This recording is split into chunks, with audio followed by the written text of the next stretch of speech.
What if I told you that the single greatest predictor of whether you'll maintain your independence in your 70s, 80s, or 90s isn't your cholesterol, your blood pressure, or even your genetics? It's how much muscle you have on your frame right now.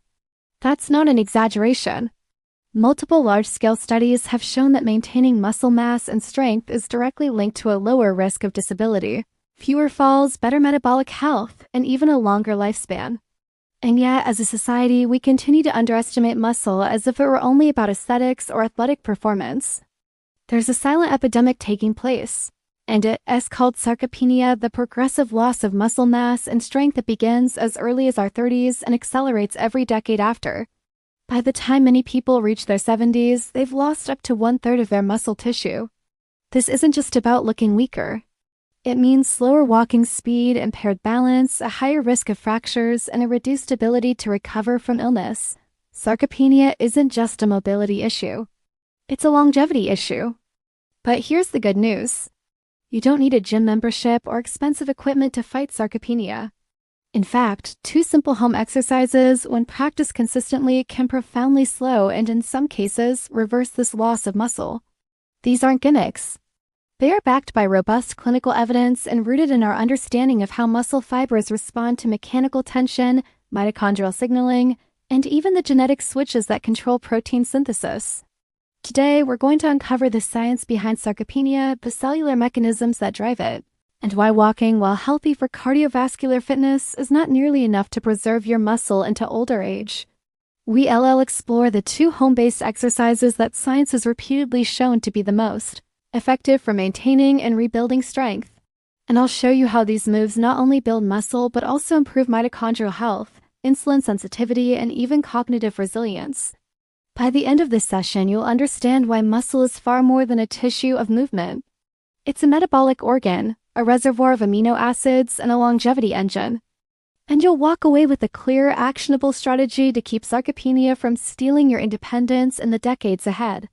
Let's start with a myth that almost everyone believes, that walking is enough exercise to protect your muscles as you age. Now, walking is absolutely good for you. It supports cardiovascular health, improves mood, enhances circulation, and helps maintain mobility.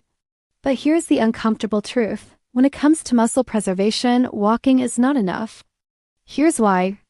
Muscle fibers thrive on something called mechanical overload. That's the stress that comes when you challenge a muscle beyond its usual capacity. Think of it as giving your muscle a reason to adapt. Walking, while rhythmic and consistent, really provides that overload. Your quadriceps, hamstrings, glutes, and calves are essentially coasting through a movement they were designed to do effortlessly.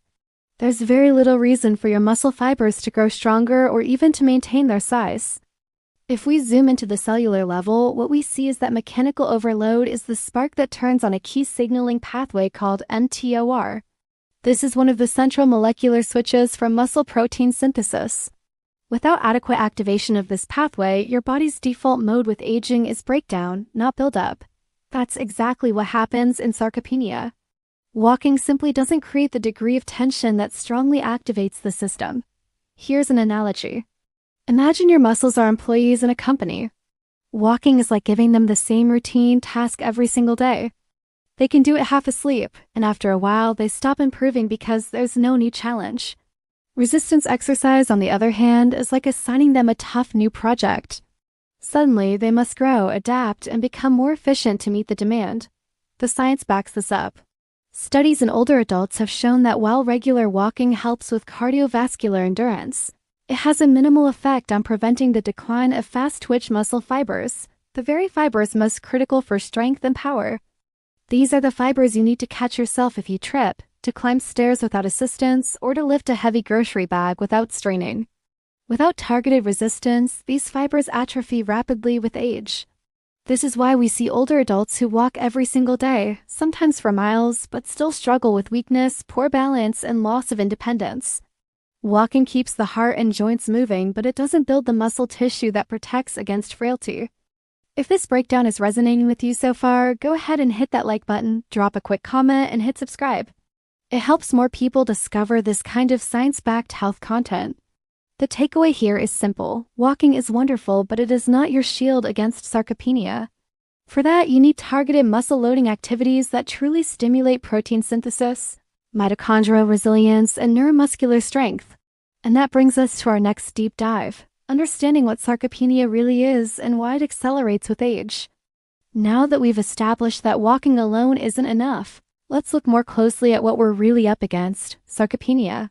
This term comes from the Greek words sarx, meaning flesh, and penia, meaning loss. Quite literally, it means the loss of flesh.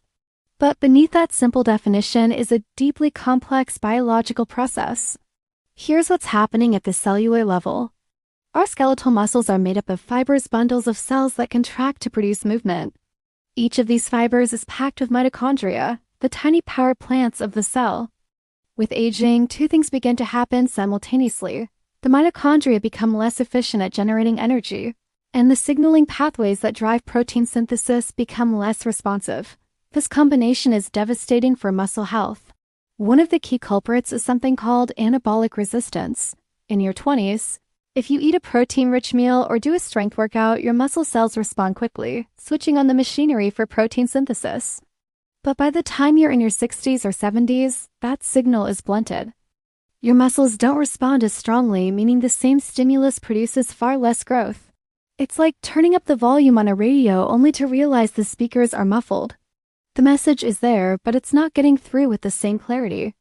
Add to that chronic low-grade inflammation, sometimes called inflammaging. Research shows that as we get older, the immune system tends to produce more inflammatory molecules.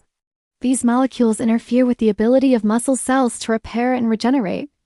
In essence, your muscles are trying to rebuild, but they're working against a constant background noise of inflammation. Another critical factor is the decline of motor neurons. These are the nerve cells that tell your muscles to contract. As motor neurons die off with age, entire muscle fibers lose their connection to the nervous system and eventually atrophy. This is part of why sarcopenia isn't just about size, but also about coordination, strength, and power. Let me break this down with a simple analogy. Imagine your muscles are like a city. The mitochondria are the power grid. The protein synthesis machinery is the construction crew. The motor neurons are the traffic lights. And inflammation is like pollution filling the air. When you're young, the city runs smoothly. Power is plentiful, construction is constant, traffic is coordinated, and pollution is minimal. With age, the power plants falter, the construction crews slow down, the traffic lights fail, and pollution builds up.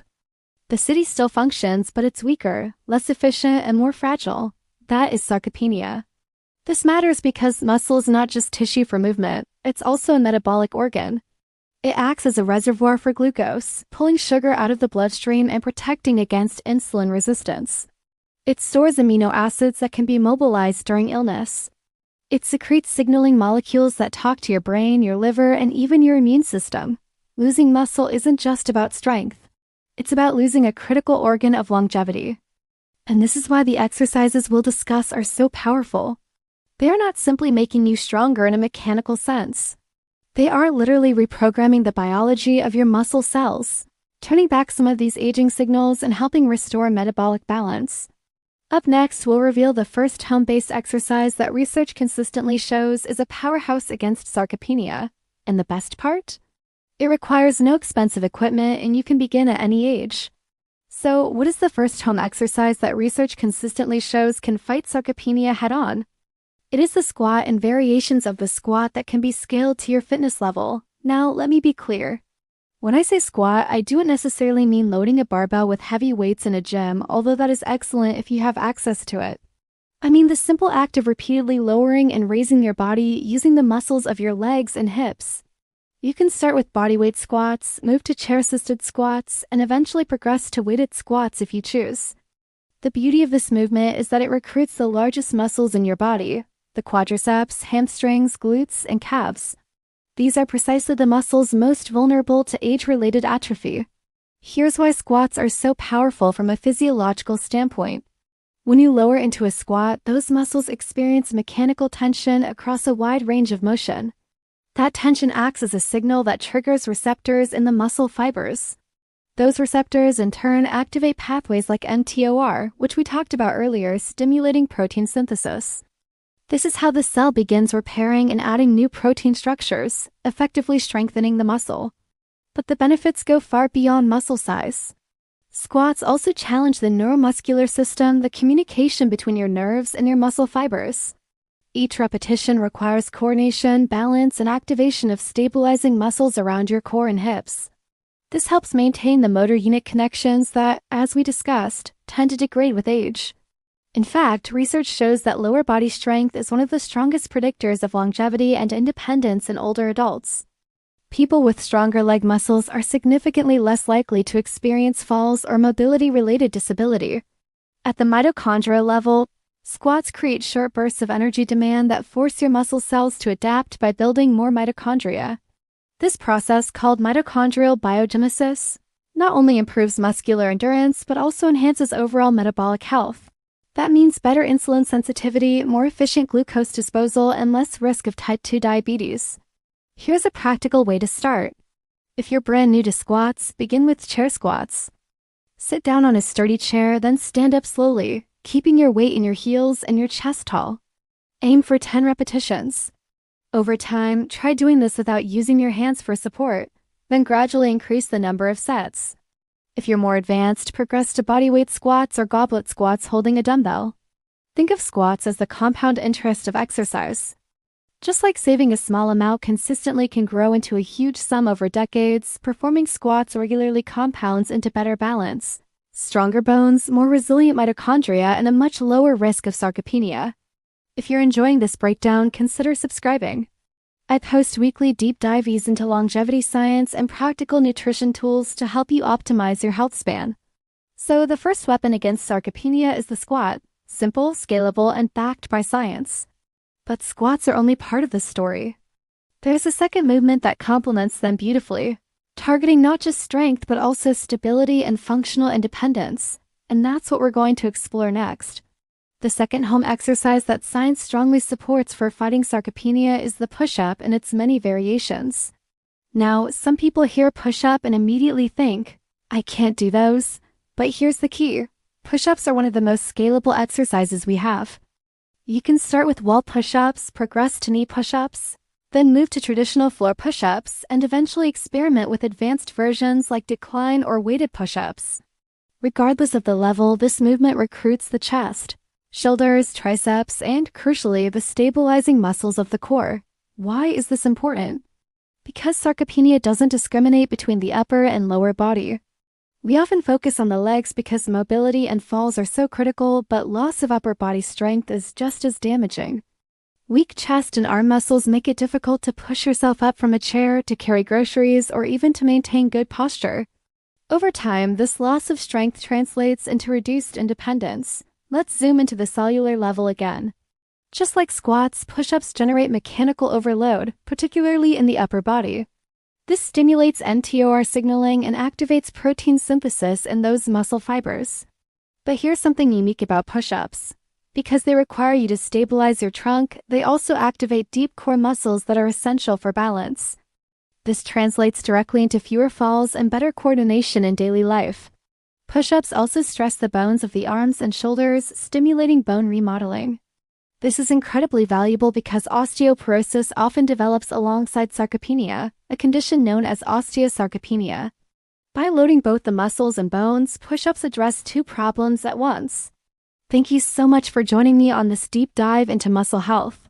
If you found this information valuable, please give this video a like and hit that subscribe button so you don't miss our future content. Stay strong, and I'll see you in the next video.